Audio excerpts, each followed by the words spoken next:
Good morning students. Welcome to the video tutorial. So today we are going to discuss about engineering chemistry virtual lab. അപ്പോൾ നമ്മൾ ഇന്ന് virtual labന്റെ കാര്യങ്ങളാണ് ചെയ്യുന്നത്. So നമ്മൾ ഇന്ന് ചെയ്യാൻ പോകുന്ന എക്സ്പെരിമെന്റ് നമ്പർ 3 ആണ് estimation of dissolved oxygen by Winkler's method. Before that നമുക്ക് അറിയേണ്ട ഒരു കാര്യമുണ്ട്. What is dissolved oxygen? എന്താണ് dissolved oxygen? ആക്ച്വലി ഞാനിവിടെ ഒരു വാട്ടർ ബോഡി കൺസിഡർ ചെയ്തിട്ടുണ്ട്. റിവറോ അങ്ങനെ ഏതെങ്കിലും ഒരു വാട്ടർ ബോഡി കൺസിഡർ ചെയ്യാം. അപ്പോൾ ഇതിൽ രണ്ട് രീതിയിൽ നമുക്ക് ഓക്സിജൻ അവൈലബിൾ ആയിരിക്കും. ഒന്ന് ഫോട്ടോസിന്തസിസ് വഴി നമ്മുടെ പ്ലാന്റ്സ് ഒക്കെ പുറത്തുവിടുന്ന ഓക്സിജൻ, അല്ലെങ്കിൽ അറ്റ്മോസ്ഫിയറിലെ ഡിഫ്യൂഷൻ വഴിയും ഒരു വാട്ടർ ബോഡിയിൽ ഓക്സിജൻ എത്താം. അങ്ങനെയുള്ള ഓക്സിജൻ ഈ വാട്ടറിൽ ഇങ്ങനെ ഫ്രീ ആയിട്ട് കിടക്കും. അങ്ങനെയുള്ള ഫ്രീ ആയിട്ടുള്ള ഓക്സിജൻ ആണ് അക്വാട്ടിക് ലൈഫിൽ അക്വാട്ടിക് ആനിമൽസ് ഒക്കെ ഫിഷ് പോലുള്ള അക്വാട്ടിക് ആനിമൽസ് അതിൻ്റെ റെസ്പിറേഷൻ ഒക്കെ വേണ്ടി യൂസ് ചെയ്യുന്നത്.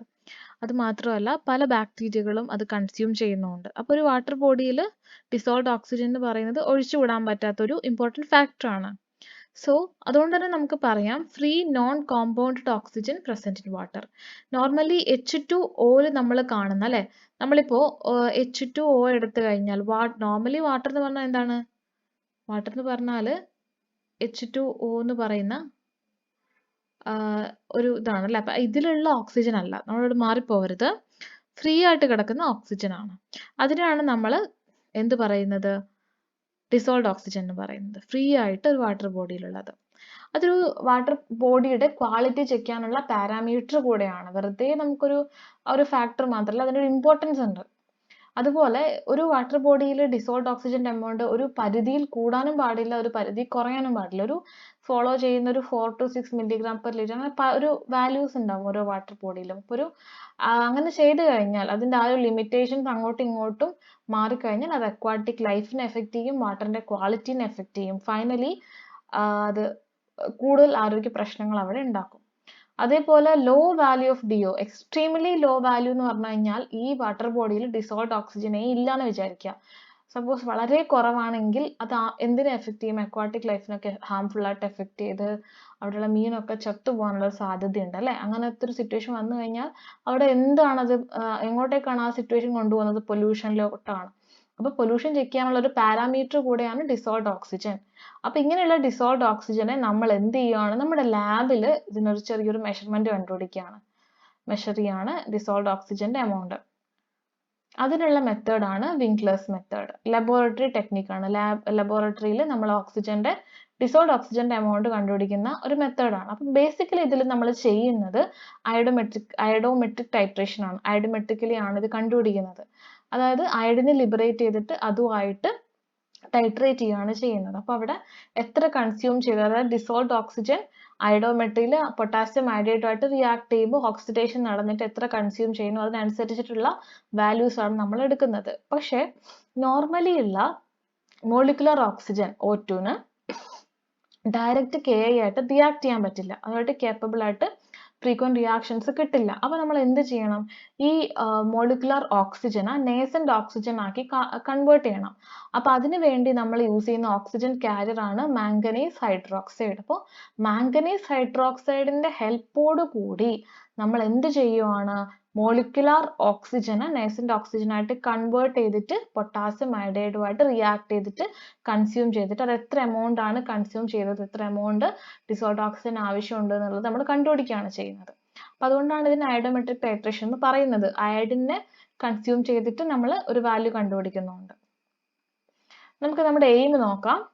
Estimate the amount of oxygen present in the given water sample. നമ്മൾ ഇതിന് പൊതുവേ നമ്മൾ ലാബിൽ ചെയ്യുമ്പോൾ നോർമൽ ടാപ്പ് വാട്ടർ ആണ് നമ്മൾ ഇത് യൂസ് ചെയ്യുന്നത്. ഡിസ്റ്റിൽഡ് വാട്ടർ ഒന്നും നമ്മൾ യൂസ് ചെയ്യാൻ പാടില്ല. കാരണം ടാപ്പ് വാട്ടറിലൊക്കെ ഒരുപാട് ഡിസോൾവ്ഡ് ഓക്സിജന്റെ എമൗണ്ട് ഒക്കെ ഉണ്ട്. അപ്പോൾ അങ്ങനെയുള്ള വാട്ടർ ഇവിടെ യൂസ് ചെയ്യാം. നമ്മുടെ പ്രിൻസിപ്പിൾ, നമ്മൾ എന്തൊക്കെ പ്രിൻസിപ്പിൾ ഇതിൽ ഫോളോ ചെയ്യണം നമുക്ക് നോക്കാം. Amount of oxygen present in given water sample is estimated iodometrically. അപ്പോൾ അത് ക്ലിയർ ആയല്ലോ. നമ്മൾ അയഡോമെട്രിക്കലി ആണ് ഇത് ചെയ്യുന്നത്. To the water sample MnSO4, NaOH, H2SO4 and KI are added. അപ്പോൾ ഇത്രയും റിയേജൻസ് നമ്മളിവിടെ യൂസ് ചെയ്യുന്നുണ്ട്. ഇതൊക്കെ വാട്ടർ സാമ്പിൾ ആഡ് ചെയ്തിട്ടാണ് ഫൈനലി നമ്മൾ DOന്റെ എമൗണ്ട് കണ്ടുപിടിക്കുന്നത്. അപ്പോൾ നമുക്ക് ഇതിന്റെ റിയാക്ഷൻ, ഹോൾ റിയാക്ഷൻസ് ഒന്ന് നോക്കാം. അപ്പോൾ ഇതാണ് ഹോൾ റിയാക്ഷൻ. ഇത് ഓരോന്നായിട്ട് നമുക്ക് നോക്കാം. അപ്പോൾ ഇങ്ങനെ നോക്കുമ്പോൾ ഇത് ഒരുപാട് റിയാക്ഷൻ ആയിട്ട് തോന്നും. ഇത് നിങ്ങൾ നോക്കണ്ട കേട്ടോ, ഇവിടെ ഇത് കൺസിഡർ ചെയ്യണ്ട. ബാക്കി റിയാക്ഷൻസ് ഒരു 1 2 3 4 ഒരു 5 സ്റ്റെപ്സ് റിയാക്ഷൻസ് ഇവിടെ ഉണ്ട്.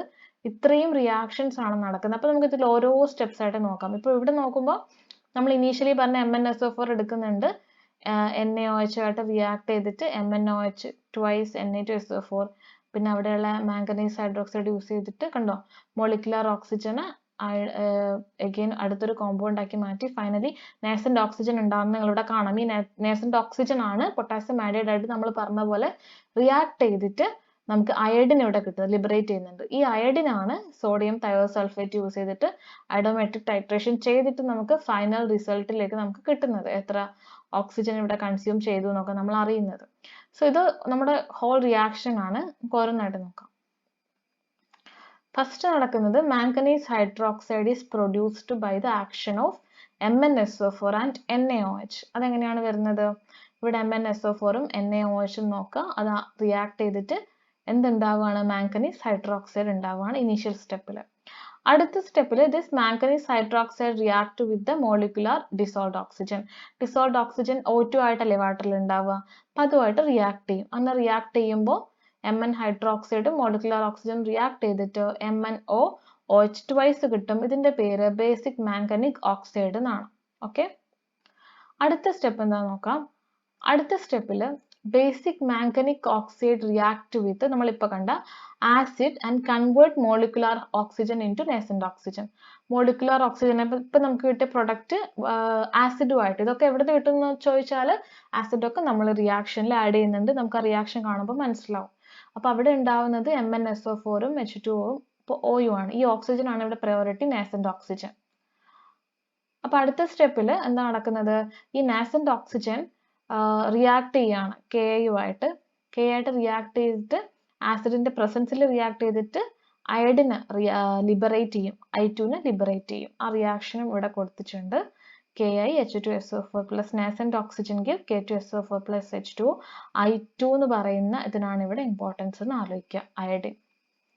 അപ്പോൾ റിയാക്ഷൻസിൽ next the amount of liberated iodine is now determined by titrating the solution with the sodium thiosulfate Na2S2O3.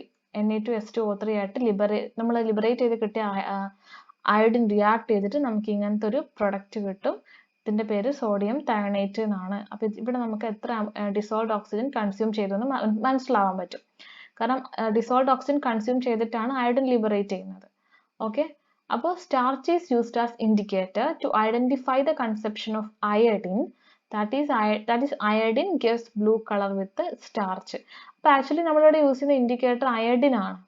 അപ്പോൾ അയഡിൻ്റെ ഇൻഡിക്കേറ്റർ സ്റ്റാർച്ച് ആണ് നമ്മൾ യൂസ് ചെയ്യുന്ന ഇൻഡിക്കേറ്റർ. അപ്പോൾ ഈ സ്റ്റാർച്ച് യൂസ് ചെയ്ത് കഴിഞ്ഞാൽ അയഡിൻ ഉണ്ടോ എന്ന് എങ്ങനെ മനസ്സിലാവും? അതായത് നമ്മൾ ആ ഒരു ടൈട്രേഷൻ വരെയുള്ള അല്ലെങ്കിൽ നമ്മുടെ ആ ഒരു എക്സ്പെരിമെന്റ് കണ്ടിന്യൂ ചെയ്ത് പോകുമ്പോൾ അയഡിൻ ലിബറേറ്റ് ചെയ്തോ എന്ന് നമുക്ക് കണ്ടിട്ട് മനസ്സിലാവണമല്ലോ. നമുക്കത് മനസ്സിലാവാനുള്ള ഒരു മെത്തേഡ് എന്ന് പറയുന്നത് ഇൻഡിക്കേറ്റർ ആഡ് ചെയ്യുന്ന സ്റ്റേജ് ആണ്. ഇൻഡിക്കേറ്റർ ആഡ് ചെയ്യുമ്പോൾ ബ്ലൂ കളർ നിങ്ങളുടെ കയ്യിലുള്ള സൊല്യൂഷൻ വന്നിട്ടുണ്ടെങ്കിൽ അതിൽ അയഡിൻ ഇവോൾവ് ആയി അല്ലെങ്കിൽ അയഡിൻ ലിബറേറ്റ് ചെയ്തു എന്നാണ് അതിന്റെ മീനിങ്, ബ്ലൂ കളർ കിട്ടിക്കഴിഞ്ഞാൽ. ഇനി നമ്മൾ ഈ ടൈട്രേഷൻ തുടങ്ങിക്കഴിഞ്ഞ് കുറച്ച് കഴിയുമ്പോഴത്തേക്ക് ഈ ബ്ലൂ കളർ ഡിസപ്പിയർ ആവും. That means whenever the iodine is consumed completely the solution become colorless. അപ്പോൾ അയഡിൻ കംപ്ലീറ്റ് ആയിട്ട് അത് പോകുന്നവരെ നമ്മൾ എന്ത് ചെയ്യുകയാണ് ചെയ്യുന്നത്? സോഡിയം തയോസൾഫേറ്റ് ആയിട്ട് ടൈട്രേറ്റ് ചെയ്ത് ഒരു പെർട്ടിക്കുലർ ടൈം എത്തുമ്പോൾ കംപ്ലീറ്റ് ആയിട്ട് അയോഡിൻ പോവും. അപ്പോൾ അതിന് ശേഷം കളർലെസ് ആയിട്ട് മാറും. അപ്പോൾ ഇതിന്റെ പ്രൊസീജിയർ നോക്കാം. നമ്മൾ എങ്ങനെയാണ്, പ്രിൻസിപ്പിൾ ഒരുപാടുണ്ട്, കുറച്ച് റിയാക്ഷൻസ് ഉണ്ട്. റിയാക്ഷൻസ് ഓരോന്നായിട്ട് നമ്മൾ പഠിച്ചു വെച്ചാൽ മതി. പ്രൊസീജിയർ നോക്കാം. അത് നമ്മൾ ചെയ്യുന്നത് 125 ml വാട്ടർ സാമ്പിൾ എടുക്കുകയാണ് ചെയ്യുന്നത്. എന്താ ചെയ്യുന്നത്? 120, ഇത് ഓർത്ത് വെക്കുക, 125 ml വാട്ടർ സാമ്പിളിന് അയഡിൻ ഫ്ലാസ്ക്, നമ്മൾ യൂസ് ചെയ്യുന്നത് അയഡിൻ ഫ്ലാസ്ക് ആണ്. എയർ ബബിൾ ഉണ്ടാവാൻ പാടില്ല. അപ്പോൾ എയർ ബബിൾ ഇല്ലാതെ ഒരു അയഡിൻ ഫ്ലാസ്ക് എടുത്തിട്ട് അതിൽ വാട്ടർ ഫില്ല് ചെയ്യുക എന്നുള്ളതാണ് ഇനീഷ്യൽ സ്റ്റേജ്. പിന്നെ നമ്മൾ 2 ml MnSO4ഉം 2 ml ആൽക്കലൈൻ Kയും ആഡ് ചെയ്യുക. ലിഡ് തുറന്നിട്ട് ആഡ് ചെയ്താൽ മതി. പിന്നെ നമ്മൾ ലിഡ് ക്ലോസ് ചെയ്തിട്ട് സൊല്യൂഷൻ നന്നായിട്ട് ഷേക്ക് ചെയ്യുക. ഒരു 5 minutes ഒക്കെ നിങ്ങൾക്ക് ഇത് ഷേക്ക് ചെയ്യാവുന്നതാണ്. ദെൻ നമ്മൾ അവിടെ ഉണ്ടാവുന്ന പ്രസിപ്പിറ്റേറ്റിനെ ഒന്ന് സെറ്റിൽ ചെയ്യാൻ വേണ്ടി ഒരു 10 to 15 minutes ഒന്ന് കെപ്റ്റ് ചെയ്യുക. ഒരു 10 to 15 minutes ഒക്കെ കഴിയുമ്പോഴത്തേക്ക് നിങ്ങൾ അതിൻ്റെ അകത്ത് 4 ml 1:1 H2SO4 അല്ലെങ്കിൽ കുറച്ച് കോൺസെൻട്രേറ്റഡ് ആയിട്ടുള്ള തന്നെ H2SO4 ആഡ് ചെയ്യാം. H2SO4 ആഡ് ചെയ്യുമ്പോൾ നമുക്ക് കിട്ടിയ precipitatesഒക്കെ അതിൽ ഡിസോൾവ് ആവും. അപ്പോൾ ഒരു ക്ലിയർ സൊല്യൂഷൻ നിങ്ങൾക്ക് കിട്ടും. ആ ക്ലിയർ സൊല്യൂഷൻ നിങ്ങളൊരു 500 ml ബീക്കറിൽ എടുക്കുക. അതാണ് കുറച്ചുകൂടി നമുക്കൊരു കോണിക്കൽ ഫ്ലാസ്കിൽ എടുക്കുന്നതിനേക്കാളും നല്ലത് ഒരു ബീക്കറിൽ എടുക്കുന്നതാണ്. ബീക്കറിൽ എടുക്കുക, ഒരു സ്റ്റിറർ യൂസ് ചെയ്യുക. നമുക്ക് ആ ഒരു ഷേക്ക് ചെയ്യാൻ പറ്റില്ലല്ലോ, അതുകൊണ്ട് സ്റ്റിർ ചെയ്തിട്ട് ആ ഒരു യൂണിഫോമിറ്റി കീപ്പ് ചെയ്യാം. എന്നിട്ട് നമ്മൾ അതിൻ്റെ അകത്തോട്ടേക്ക് ഒരു സ്റ്റാർച്ച് 2-3 ഡ്രോപ്സ് ആഡ് ചെയ്യുക. സോഡിയം തയോ വെച്ചിട്ട് ടൈട്രേറ്റ് ചെയ്യുക. ബ്യൂററ്റിൽ എടുക്കുക. ആൻഡ് പോയിന്റ് എന്ന് പറയുന്ന colour change blue to colourless ആണെന്ന് ആലോചിക്കുക. ഇത്രയാണ് നമുക്ക് പ്രൊസീജിയർ ഉള്ളത്, നമ്മൾ ആലോചിക്കേണ്ട പ്രൊസീജിയർ. നമുക്ക് ഓരോ സ്റ്റെപ്സ് ആയിട്ട് നോക്കാം.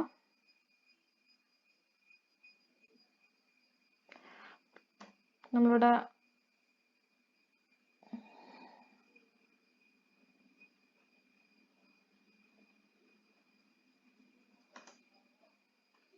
നമ്മൾ ഇനീഷ്യലി ചെയ്യുന്നത് ഡിഫറെൻ്റ് ആയിട്ടുള്ള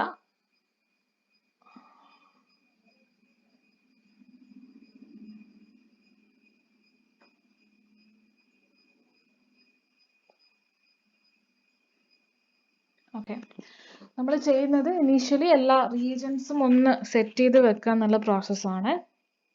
നമുക്ക് ആവശ്യമുള്ള റീജൻസ് ഒക്കെ നമ്മൾ പ്രിപ്പയർ ചെയ്ത് വെക്കുക. അതൊക്കെ നമുക്ക് ഒരു ലിമിറ്റ് അനുസരിച്ചിട്ട് വാല്യൂ എടുത്തിട്ട് പ്രിപ്പയർ ചെയ്യാം. നെക്സ്റ്റ് നമ്മൾ ചെയ്യേണ്ടത് നമുക്ക് ആവശ്യമുള്ള അപ്പാരറ്റസ്. ഇതാണ് നമ്മൾ യൂസ് ചെയ്യുന്ന അയഡിൻ ഫ്ലാസ്ക്, പിന്നെ ആവശ്യമുള്ള ബീക്കർ, സ്റ്റിറർ, അതുപോലെ തന്നെ നമുക്ക് ആവശ്യമുള്ള ബ്യൂററ്റ് ഒക്കെ നമ്മളൊന്ന് സെറ്റ് ചെയ്ത് അറേഞ്ച് ചെയ്ത് വെക്കുക. ഇനീഷ്യലി നമ്മൾ ചെയ്യുക ഇതൊക്കെ. നെക്സ്റ്റ് നമ്മൾ ചെയ്യേണ്ടത് ഇതാണ് നമ്മൾ ശ്രദ്ധിക്കേണ്ടത്, എയർ ബബിൾ ഇല്ലാതെ എങ്ങനെ ഫില്ല് ചെയ്യാം. നമ്മൾ കംപ്ലീറ്റ് ആയിട്ട് ഓപ്പൺ ചെയ്തിട്ട് കംപ്ലീറ്റ് ആയിട്ട് ഫില്ല് ചെയ്യുക iodine flask, then lid close ചെയ്യുക. കണ്ടോ, എന്നിട്ട് എക്സസ് ഉള്ളത് ഒഴിച്ച് കളയാം. അപ്പം ഇങ്ങനെ ചെയ്ത് കഴിഞ്ഞാൽ ഇതിൽ എയർ ബബിൾ ഉണ്ടാവില്ല. അപ്പം ഇവിടെ നോക്കിക്കേ, നിങ്ങൾക്ക് എയർ ബബിൾ കാണുന്നുണ്ടോ? എയർ ബബിൾ ഉണ്ടാവില്ല. എയർ ബബിൾ കടക്കാൻ പാടില്ല. എന്തുകൊണ്ടാണ്? നമ്മുടെ എയറിലുള്ള ഓക്സിജനും വാട്ടറിലുള്ള ഓക്സിജനും തമ്മിൽ മിക്സ് ചെയ്യാൻ പാടില്ല. അപ്പം അതുകൊണ്ടാണ് എയർ കിടക്കരുതെന്ന് പറയുന്നത്. അടുത്തത് നമ്മുടെ ഫസ്റ്റ് റിയേജൻ്റ് ആയിട്ടുള്ള MnSO4 ആഡ് ചെയ്യുക. നിങ്ങൾ പതുക്കെ ആ ലിഡ് ഒന്ന് ഓപ്പൺ ചെയ്യുക, 2 ml മെഷർ ചെയ്യുക. അത് നമുക്ക് എന്ത് ചെയ്യുക, ടോപ്പിൽ കൂടെ ആഡ് ചെയ്യുക കേട്ടോ. ഇതിൻ്റെ ടോപ്പിൽ കൂടെ ആഡ് ചെയ്യുക. അപ്പം നിങ്ങൾ അടുത്ത റിയേജൻ്റ് ആഡ് ചെയ്യുന്നതിന് മുന്നേ ചെറിയൊരു ടൈം കൊടുക്കുക, അതൊന്ന് താഴെ എത്താൻ വേണ്ടി. കാരണം നമ്മൾ ടോപ്പിൽ കൂടെ ആണല്ലോ ഇത് ആഡ് ചെയ്യുന്നത്, അതെപ്പോഴും നമ്മൾ ശ്രദ്ധിക്കണം. അടുത്തത് 2 ml ആൽക്കലൈൻ KA. അപ്പം നിങ്ങൾക്ക് ഇവിടെ precipitatesഫോം ചെയ്യുന്നത് കാണാൻ പറ്റുന്നുണ്ടല്ലോ. precipitatesഇവിടെ ഇത് എന്ത് precipitate ആണ് ഓർമ്മയുണ്ടോ? റിയാക്ഷൻ സൈഡ് നോക്കുക, എന്ത് precipitate ആണ് ഇവിടെ ഫോം ചെയ്യുന്നതെന്ന് കണ്ടുപിടിക്കാം. ഓക്കെ, ഇതാണ് നമ്മുടെ അടുത്ത സ്റ്റെപ്പ്. നെക്സ്റ്റ് നമ്മൾ ചെയ്യുന്നത് close the lid without air bubble ഇല്ലാതെ ഇനി പിന്നെയും ക്ലോസ് ചെയ്യണം. പതുക്കെ ക്ലോസ് ചെയ്യുക. എക്സസ് ഉള്ളത് ഇവിടെ വരും, കണ്ടോ, എക്സസ് ഉള്ളത് ഇങ്ങനെ പുറത്തേക്ക് വരും. അത് പതുക്കെ നിങ്ങൾ സിങ്കിൽ ഒഴിച്ച് കളയുക. ഒരു കാരണവശാലും എയർ ബബിൾ കടക്കാൻ പാടില്ല. അത് എപ്പോഴും നിങ്ങൾ ശ്രദ്ധിക്കണം, ത്രൂ ഔട്ട് ദി എക്സ്പെരിമെന്റ് ശ്രദ്ധിക്കണം. നെക്സ്റ്റ് നമ്മൾ എന്ത് ചെയ്യണം, ഒരു ട്രേക്കകത്ത് ഒന്ന് സെറ്റിൽ ചെയ്യാൻ വേണ്ടി ഇത് വെക്കുകയാണ്. കാരണം കംപ്ലീറ്റ് അത് റിയാക്ട് ചെയ്യാനുള്ളൊരു ടൈം കൊടുക്കണമല്ലോ. രണ്ട് റിയേജൻസും കംപ്ലീറ്റ് റിയാക്ട് ഇത് ടൈം വെക്കും തോറും ഇതിൻ്റെ precipitation ഇങ്ങനെ കൂടി വരുന്നതും അതിങ്ങനെ സെറ്റിൽ ചെയ്യുന്നതും നിങ്ങൾക്ക് കാണാൻ പറ്റും. അപ്പോൾ അതൊക്കെ ചെയ്ത് കഴിഞ്ഞാൽ നമ്മൾ എന്ത് ചെയ്യണം, അതൊരു ബീക്കറിൽ ഒഴിച്ചിട്ട് സ്റ്റാർച്ച് ആഡ് ചെയ്യണം. അപ്പോൾ സ്റ്റാർച്ച് ആഡ് ചെയ്ത് കഴിഞ്ഞിട്ടുള്ള കളറാണ് ഞാൻ കൊടുത്തത്. നേരത്തെയുള്ള നമ്മളിവിടെ യൂസ് ചെയ്ത യെല്ലോ, ഇവിടെ നമുക്ക് കിട്ടിയിട്ടുള്ളത് എന്ത് കളറാണ്? യെല്ലോ കളറാണ് അല്ലേ? ആ യെല്ലോ കളറിൽ നമ്മൾ സ്റ്റാർച്ച് ആഡ് ചെയ്യുമ്പോൾ നമുക്ക് കിട്ടുന്നതാണ് ഈ ബ്ലൂ കളർ. ഓക്കെ, അതാണ് നമ്മളിനി Na2H2O3 വെച്ച് ടൈട്രേറ്റ് ചെയ്യുന്നത്. നമുക്ക് ടൈട്രേഷൻ നോക്കാം. അപ്പോൾ ഇതിൻ്റെ എൻഡ് പോയിന്റ് നിങ്ങളൊന്ന് ശ്രദ്ധിച്ചോട്ടെ, എങ്ങനെയാണ് എൻഡ് പോയിന്റ് കിട്ടുക. നമ്മൾ പറഞ്ഞിട്ടുള്ളത് കളർലെസ്സിലോട്ട് പോകണം എന്നാണ്. അപ്പോൾ ഇത് പല കളറായിരുന്നു, ഭയങ്കര നല്ല രസമുള്ളൊരു എക്സ്പെരിമെൻ്റ് ആണത്. കാരണം ഇങ്ങനെ കളർ ചേഞ്ച് നമുക്കിങ്ങനെ കിട്ടും. ഒരു വയലറ്റും ബ്ലൂ, വയലറ്റ്, ഗ്രീനൊക്കെ ആയിട്ട് മാറും കളർ. അത് കറക്റ്റ് നിങ്ങൾ ചെയ്യുമ്പോഴേ അത് കറക്റ്റായിട്ടുള്ള ഒരു കളർ ചേഞ്ച് കാണുള്ളൂ. അതിങ്ങനെ മാറി മാറി ആ കളറ് ടുവേർഡ്സ് ദ കളർലെസ് പൊസിഷനിലോട്ട് പോവുകയാണ് ചെയ്യുന്നത് നോർമലി. വളരെ മിനിമൽ വാല്യൂവിൽ നമുക്ക് ഇത് കിട്ടും കേട്ടോ. ടൈട്രേഷനൊക്കെ വളരെ മിനിമൽ വാല്യൂവിൽ കിട്ടും. നമ്മൾ എടുക്കുന്ന എമൗണ്ട് ഒക്കെ പോലെ ഇരിക്കും ഇത്.